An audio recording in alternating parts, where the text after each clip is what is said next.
Hi, and welcome back to another edition of the Need to Know series from Ukie. And today we have John Potter from the Story Mob, who'll be talking about creating comms for the audience that you want to reach.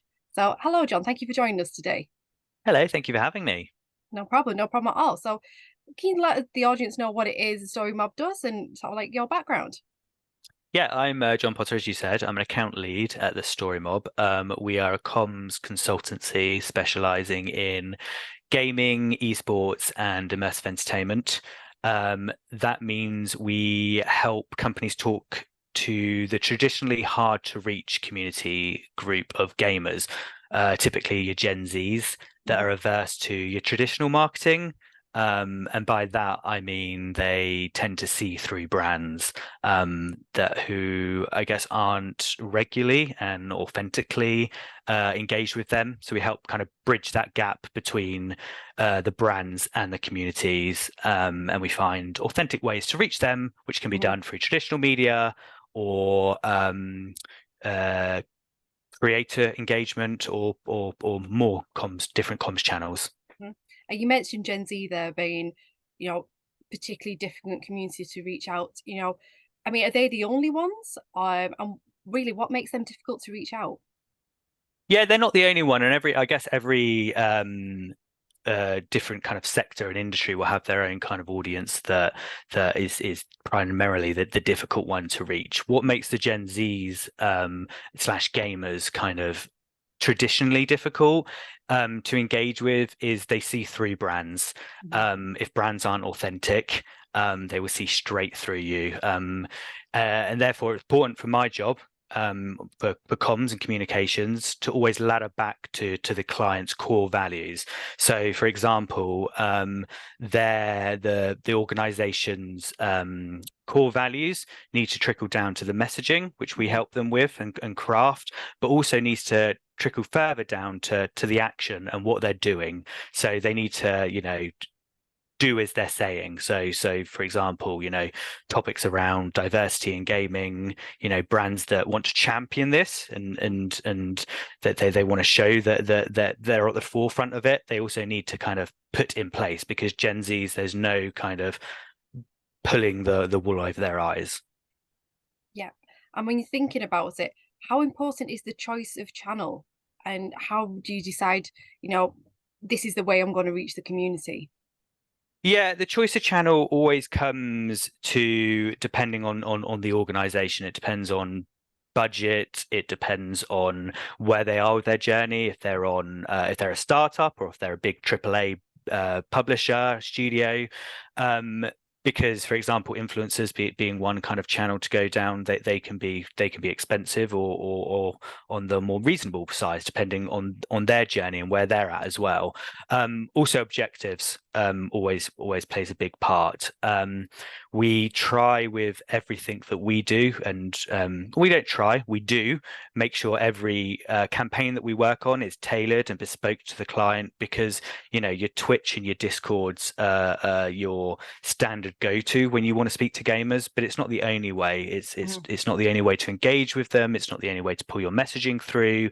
Um, Traditional media continues to play a central role in what we do. Mhm.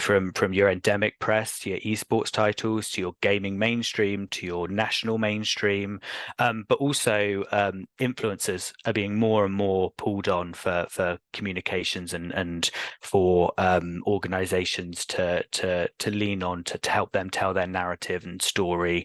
Mhm. But then also when you're dealing with influencers, you've got two different core values that you need to align up. So you've got so for example, to put it really basic, if I'm a AAA publisher promoting our next horror game, for Mhm. example, I'm not going to go to an influencer that traditionally streams cozy Animal Crossing, Stardew Valley games, for example. And even, if I'm scouting influencers to work with, and I see a more kind of traditionally serious influencer that is very factual and goes to the point, if I try and get them to become a bit more wacky and crazy and a bit more silly with their content, their audience sees straight through that. As soon as you start kind of scripting an influencer, it becomes very obvious and unnatural. So this kind of audience see through that. They're engaged with the creators they follow. So if I try and make them be something else, it looks like an advert, for example, that from 70s that is very scripted and monotoned. Yeah. And so staying with the influencers, discussing around them at the minute. Obviously, you've got like micro influencers as well. Do you think some people might overlook a micro influencer as in the engagement that they provide, and they might just think of the big names or the ones that's got high audiences? 100%, 100%. Micro influencers and macro influencers, they both do different things that depending on your objectives and where you want to get. If and it's the same in media, right? You've got your endemic esports titles that do wonders what they're doing, and they have 100% audience, captive audience there. If you want to get into to talk about esports, if you go into the mainstream, Mhm. into your national titles, in the UK, obviously the Guardian, the Times, that they might a small percentage of their audience will know even what esports is, for example. And it's the same as with macro and macro and micro influencers. If you can go to, so if I'm and I'll use this another example, Animal Crossing, if I'm doing their PR, I'm going to make sure there's no point getting your next Fortnite streamer to stream something to do with Animal Crossing, even if they have 5 million followers.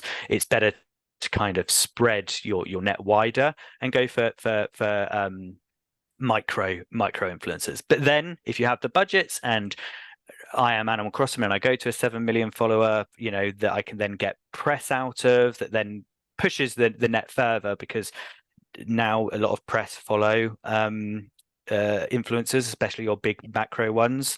So if I can then get further traction, it that is also beneficial. So both kind of work hand in hand for different reasons. Brilliant. And think about what we've discussed so far. Have you had any sort of success stories that people might be able to pick up a couple of tips from, or sort of learn from an experience that you've seen as a success? Yeah, I think we work with the BAFTA Games Awards. And they are obviously a prestigious, iconic global brand that everyone knows BAFTA, in the award circuit. So this allows us to engage with traditional media a lot. However, BAFTA are keen to talk directly to the gamer audience. They want to be a voice within the community, and they want to be part of the discussion points that are taking place. So with the mainstream media, that has its place, and that helps them with their wider brand. But then also the gaming media, your IGNs, GameSpot, Eurogamer, for example, that helps them talk directly to the consumer, to their audience, to who they want to target. Last year we did this in a few different ways. I like also that you said a success story, have you seen, and I've then brought it back to a client that we have. Yeah, and it's success. So we did this in a couple of ways. Yeah, last year is streaming.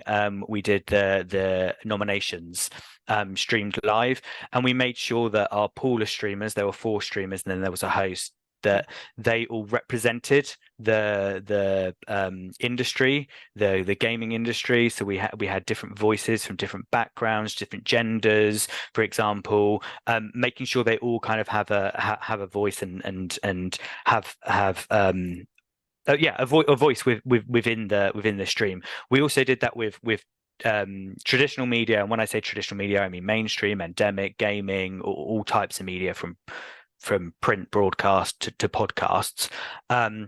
We did it with the media as well, and echoed that if we were to do any interviews, we wanted to make sure that, especially in esports, there's a lot of male writers within that space, but we wanted to make sure that, and gaming in general, we wanted to make sure women and marginalized genders were also interviewing our spokespeople, because we wanted different tones and different perspectives coming out of what BAFTA were pushing, and what they wanted to talk about. And then going back to what I said about that kind of pyramid and trickling down, but BAFTA have also done mental health summits as well with Safe in Our World. They partnered with, so they're making sure that what their core values are and what their messaging is also has that kind of, we're hearing, we're saying, but we're also doing. Yeah, brilliant. And what could a game studio do to make your job easier, or to bridge a connection between an influencer or different medias? What can a game studio do to make that a little bit easier?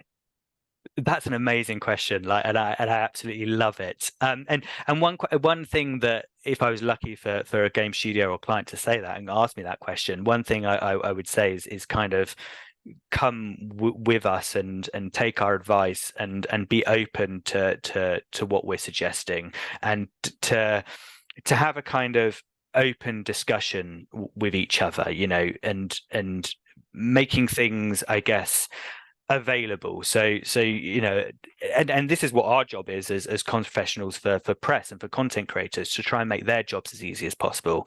So what assets can we get? What pictures, what videos can we do? Demos? Can we send games under embargo? Can we, if we're talking about an esports event, can we pay for press to come over, a select few, to so making things, I guess, accessible to us and for us. There's no such thing as too many assets, too many creators for us. We will use and abuse that. Yeah, so you've got more of a pool to pick from, and if a great idea comes up, you've got them assets, you've got them ideas to get it done as quickly as possible, I'm guessing.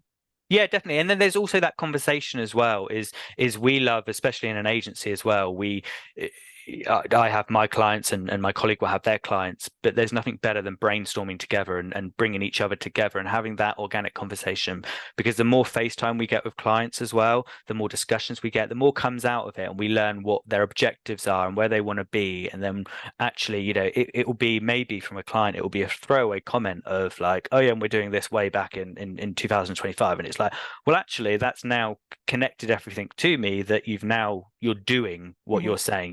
You've said what you want to do, you've put your research in, you've took your time in, and then you're doing it. So that helps us tell your story, and again, going back to being authentic. Brilliant. And finally, what's next for Story Mob? What have you got coming up? So our agency is historically known for gaming and esports. We've recently moved into digital immersive entertainment. So it's a new pillar for us to get involved in, and it's kind of off the back of what I've been saying during this kind of call, is that we see that brands want to engage more with the Gen Z gamers, and they see kind of the power that they have as a market. So we are helping brands connect more with those with that audience. And that's also come through staffing. I'm not I haven't been in the gaming industry my whole career. I started in more traditional entertainment, in personal PR for celebrities and more kind of TV, film, theatre. So we are a pool of comms experts that have different skill sets to each other, and we've kind of come together now and gone, actually, with this new pillar, we can offer more and help the brands get to the audience that they need to get to or want to get to. Great. Well, thank you so much for joining us today, John. All the information, if you need it, it's going to be down in the drop-down box. If you want to talk to John, or you want to talk to Story Mob, you can get in touch with them. And if you like more videos like this, subscribe to Ukie, and there's more there for you to watch. Thank you very much. Thank you. Thank you.